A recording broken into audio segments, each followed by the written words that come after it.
Hey, I'm Scott and I'm an American in Bangkok. I got a short email from a guy named Darren, and he writes in, just wanted to let you know how much I've enjoyed and appreciated your articles and videos. At the moment, I'm in the process of planning a move to Thailand. I have some reserved capital for returning home and in theory enough cash on hand to last somewhere between 6 months to a year if I don't work. And I do intend to work even if I only teach English. Motivation? Actually, I am just sick and tired of my life in Australia. Or should I say, lack thereof. I've never been to a club. I've never been to Thailand or anywhere else for that matter. I have no interest in bar girls, night clubbing, or the pub scene. What I am looking for is a new culture to explore and enjoy.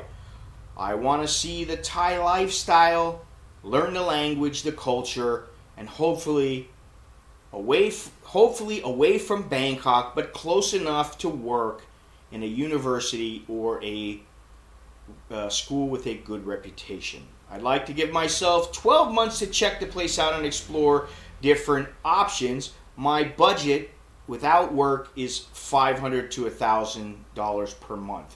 Any tips or thoughts? Well, I'll always opt for the higher dollar figure.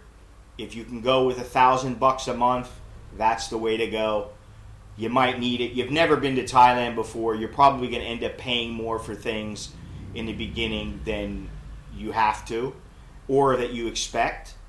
And $500, I personally think $500 is, if you want to live like a pauper, that's how you're going to live.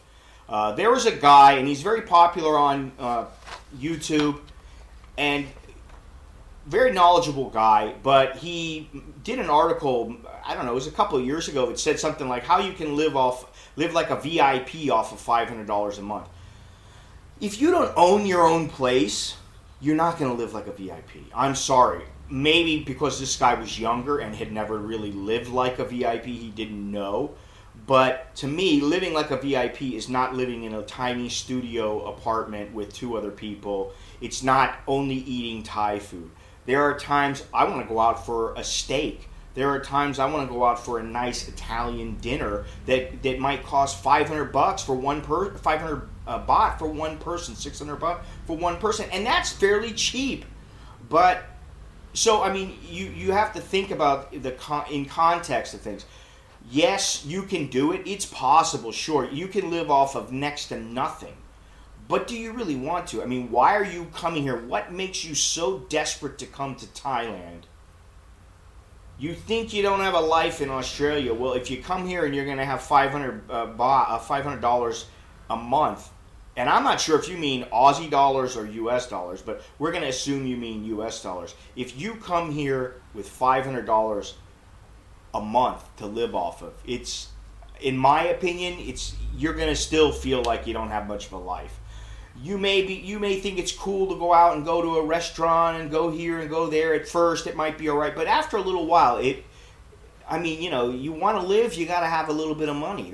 It's as simple as that. You can do a lot of fun things where things are cheap or where it doesn't cost much, but for me at least, once in a while, I like to have the option that I can go out and spend a chunk of change.